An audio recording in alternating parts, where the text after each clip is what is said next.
and welcome to another exciting episode of the program Boss Lady. Boss Lady comes to you once a week right here on Tozeli TV, where we get to discuss with women who have single-handedly created a career for themselves out of what they have passion for. My name is Maimuna Bagudu, and as usual, I'm your host.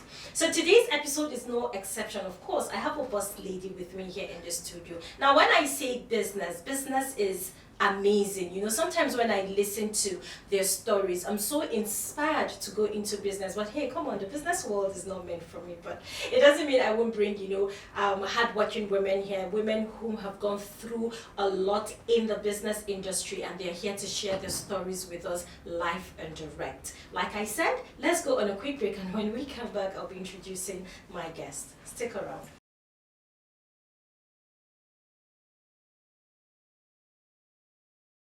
Welcome back. I have Aisha Bakari. She is the CEO and founder of Izabyte. Now, when I say Ariwa women are topping when it comes to business, trust me, I'm not trying to mess with you all, but it's honestly, I'm being real with you. Hello, Aisha, and welcome to today's episode. How are you? Don't you see how beautiful she is? And she's looking so. In short, it's okay. You're welcome, Aisha. We're so excited to have you here. Thank you. Well, Aisha is an in-house person. You know, she's always been on our shows, even on our cooking shows, Tozeli Food. And trust me, today she's going to give us every little and single details about her business and how she juggles between being a mother and also a business owner. So let's get to meet you, Aisha. Hi. How are you? I'm fine. Well, like you said, I'm a mother, first of all. I'm a wife. I'm a daughter. I'm a cousin. I'm a friend. I'm all that. Yes. But along the line, they say an idle man is the devil's workshop. So over time, I just felt, after I got married, getting to get work here, running around with your CV, it just wasn't easy. Then naturally, I'm not a lazy person. So I told my husband I wanted to start something at home. He said, "What do you want to start?" I said, "Just do cake or something." He said, "But you don't know how to bake cake." I said, "Let's figure it out." So that's how I started. I started to just experiment. Google, YouTube, just look for things to do. He was quite supportive because it's his money that I use and it's things and I make things happen. Yeah. So along the line, I got the idea. Started with family and friends. Then from there, one client, two clients, started cooking for people. They liked it. So before you know it, I made a business out of it. And while still at home. Yeah. So I've been at home working, doing my business for almost 7 years before I started going out. I have a bakery now. Some outlets are coming up soon as well. Beautiful. So it was just a humble story, something that self-taught. Doesn't mean that along the line you don't want to add to your profession by going to professional schools, doing things to make it more richer. Yeah. But other than that, I just believed in myself and I just took it head on. Okay, so a very inspiring story, I must say, and I love the part where she's always saying she's a self-taught chef. Even when you go, you watch her cooking shows, she will always tell you, and that's one very good motivation, Yes. for people out there, Yeah. People that have been looking or rather inspiring to go into the business Yeah. world, and you just pick it up yourself. So Aisha, am I right to say business has always been your thing, or just because you had issues getting a job for yourself after graduating, and that's what inspired and motivated you to go into the business world? So how has it been for you, the roller coaster ride all through 7 years, starting business before meeting people for 7 years is quite a long journey, and then joined with the fact that you've met other people for like maybe let's say 3-4 years and altogether. So all through that journey, how has it been for you? Well, I would not say it's a smooth ride. Nothing good comes easy. Of course. So over time, I just learned to persevere and be very prayerful, because there's so many times you just want to give up. Like you see things, you're looking for it. You see some people who just get it easily. Then when you want to look for it, you're struggling, and it's not easy because you're doing it from home. Because I don't have a big place and all that, but if you believe in yourself and you know what you're producing out, you will definitely get what you need. Like in all these years that I'm telling you, I've never looked for a job. I've always gotten all my jobs through referral, which means I did something good for someone to refer me. So I think one thing you need to understand is with business, it's not about reading motivational books, following somebody's path. No. Read it to learn from it, but do your own part. So people don't believe in self-taught. What's wrong with self-taught? We're in a world of social media now. Social media allows you to just go on YouTube. For hours, you see people doing something. You can learn it. Go to the market, get the ingredients, do it yourself. There's a friend of mine that started a veggie business. A lot of people do vegetable business, pre-cutting vegetables and all that.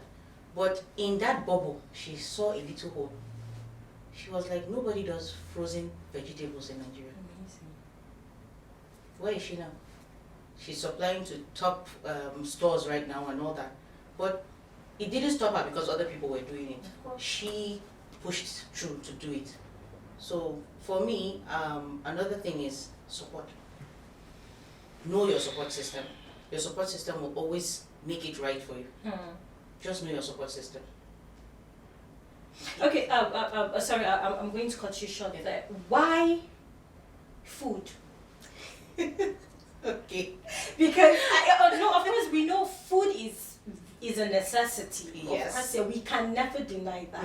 You know, but when a woman, well, of course, food is still a woman's life, you know, because you're always, not really always in the kitchen, but the kitchen is part of you. Yes. Kitchen is your life as a woman. So, why food? My parents. Okay. And I'll tell you why. Okay. My mom too was a caterer before. She worked in so many places. She had a restaurant and all that. But why do I say my dad? He just enjoys anything I dish out. Even while I was a kid, 9, 10, if I just make something, there's a way he used to hype me. It's nice. I like it. So over time, I just felt I want to learn more.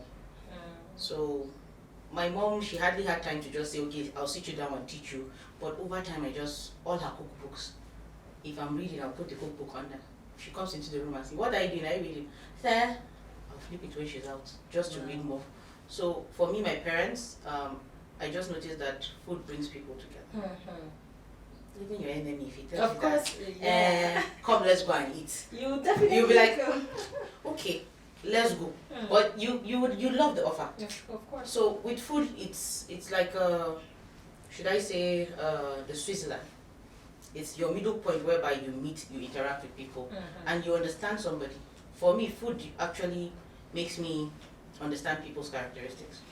Okay. Their behavior. Wow. Yes, because it says a lot about you. It does. It says a lot about you. It goes. Can we have instances? Okay.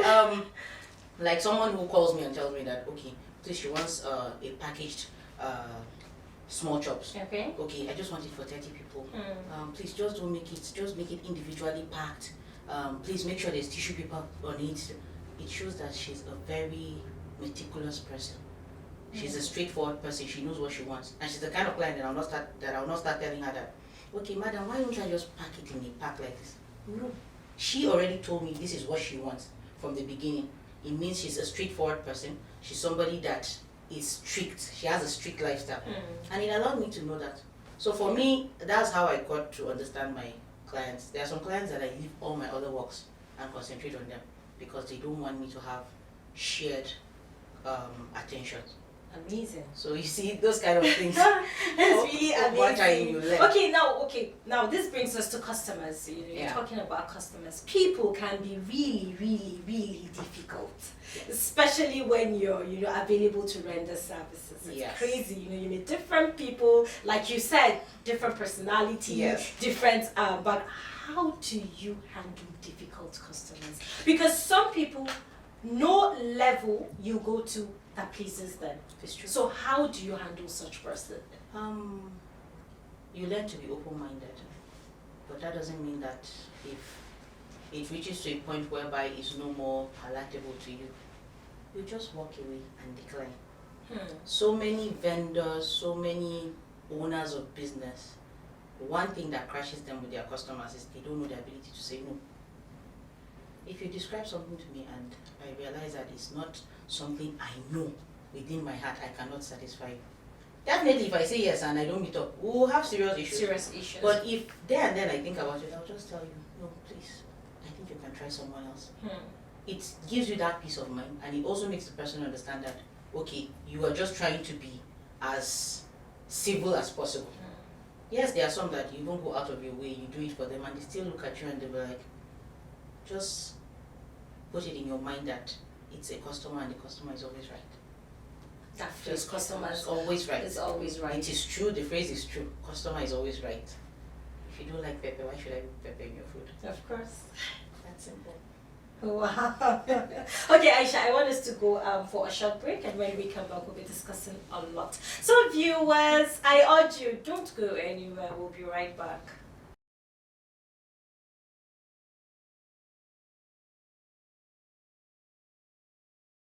Viewers, if you're just joining us, this is the program Boss Lady right here on Tozali TV, and I'm still in the studio with my guest, Aisha Bakari, CEO Izabite. Motherhood. Motherhood is priceless. Motherhood is, sometimes I try to look for words to quantify motherhood, but no word is just perfect to describe priceless for motherhood. How do you juggle between being a mother, a wife, and a service provider, a sister, a cousin, most especially where it has to do with kids, because you have 3 beautiful children. So, and Oga is there, So how do you juggle? How do you do it? I'm still standing, Abby. Yes, you're still standing. It's not easy. Nobody said it's easy, but like I told you before, support system. If they understand, they'll make it easy for you. They'll just make it easy for you. If I spend so many times on my feet doing so many things, you always have to have time for them. It's when you don't have balance, that's where they will have those lives will come clashing with each other, because you're not giving them the rightful attention. Of course. But most importantly, have time for yourself. Yes. Have time for most yourself. Importantly, I have broken down so many times. It's not always perfect. I've had reasons where I'm just so tired, so exhausted, mentally tired. But like I said, your support system, then learn to take care of yourself. There's a time where you just say stop. Just stop. It's not worth the extra 5,000 naira, because you might end up breaking down, then you spend more than that trying to pick yourself back up. But your support system, my family has been very supportive. My husband has been supportive, even though he said I've changed his waistline because of all the experiments that I've done on him for so many years. But I'm blessed. I think that's what I'll say. That's a very beautiful word to use. That's a very beautiful word. Challenges. Of course, in business, you can never take that out, but I want us to talk about the beginning. What was the first challenge you experienced? Or your experience, your first challenge, while just diving into business, and you're like, I can't do this. I think this thing is not for me. Yeah. Acceptability. Because you're going into a world whereby you're not the first person doing it. There are people that have been doing it before you. So why should I look at you? Yours. So my first challenge was acceptability. People accepting that I'm different, and I'm daring them to try something else. How were you able to convince them? Oh well, like I said, always start with family and friends. That's your go-to. But they kill business. They kill business. That's if you're willing to bend. Say yes, they have that too. Okay. But they also teach you. They teach you. That's even the first place you start to learn how to say no. Because the most difficult people you say no to are your family and friends. Sure. So my ability to be accepted in this fast-growing industry, it was something that was very challenging for me. But I stayed strong. If I see something that I like, maybe packaging.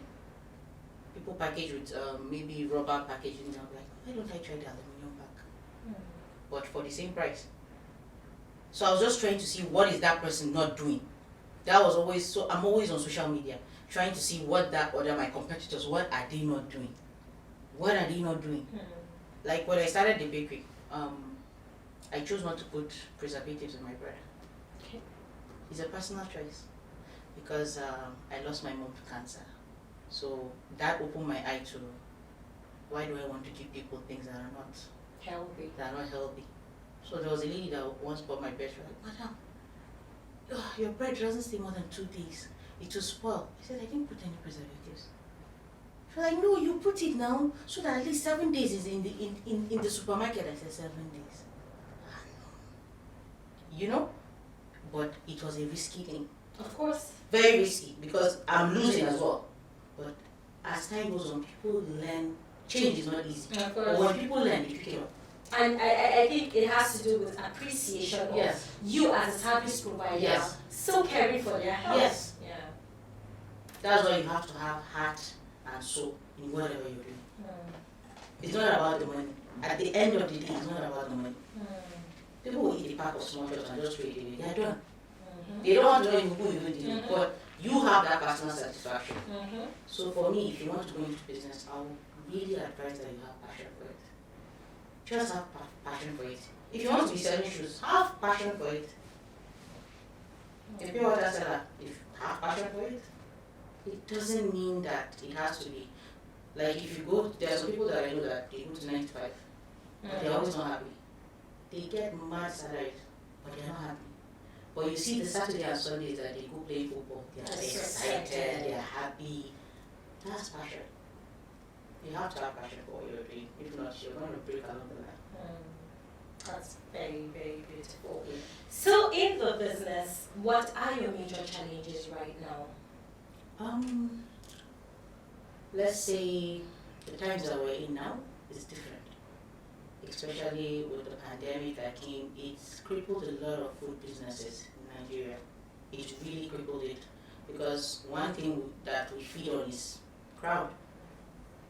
And the pandemic took crowd away. Shut down lots of events. So how do we survive it? And we still have workers you need to pay and all that. We improvise. Social media. Social media right now is like the steroids of every industry. You can get everything across to people. You don't necessarily have to physically be there anymore. So the major challenges we had was that lack of freedom to do what we used to do before. Then also the prices of things in the economy, it's disheartening. Yeah, it is. And at the end of the day, it also affects the customers because they are the ones that will actually feel it more. But we're trying to find balance, and we are hopeful that this government continue in their efforts to make it easy for us to work. Because I don't believe in greener pastures outside anywhere. Nigeria is our home, and I believe we can make it if we just persevere. If we persevere in the work industry, everybody does his own. We'll build it. Of course. We'll build it. Of course. Yeah. All through our discussion, you were, using Instagram as the social media as an example, and it's a very good thing that for some people they look at the positive side of social media, while for some, they just use the negative side to do whatever, and that's it. Now, social media has portrayed a lot, both for business owners, individual lives and all that. And then we see business owners letting us know that the business world is all beautiful, is all rosy, and all that, which of course we know they're just hiding behind the scene of social media. What do you have to say about that? The painful part about it is that is what social media was created for. Give you that image that everything is fine. But like you said, it has its negative and it has its positive. For me, I can gladly tell you that almost 90% of my followers don't know that I am behind these advice. Because I chose to separate my private life with my work life. So that's a personal choice I made. Some people, they join the two together. So it's dependent on what you want to give out. What do you want to put out? That's why they are bloggers. bloggers are there to dish in the good, the bad. So everybody has his own lane. But generally, I'll never tell you social media has its pros are more than its cons. For me, social media was my advantage. I was in my house and I grew. I grew just through social media, through referrals, through what do I mean by social media? All the handles, be it something as simple as everybody has WhatsApp. You know, just reach out. People don't do text messages now for some weird reasons. They prefer social media. You get my contact. Can you send me a sample of things that you do? So it's that simple. But it has its cons. Some people go on your comment section and even say horrible things about you. So why do they have privacy sections on social media? Use it to your advantage. Protect yourself. Social media is what you want it to be. Of course. Be it good or bad. It's what you want it to be. But I can tell you that the world is moving and social media is at the top of it. So what are your key words in business? You know, those words that you just look at, listen to them, and you're like, man, I'm not going to fall down again. So what are your key words? Patience. That was always ringing in my head. You have to be patient. Patience.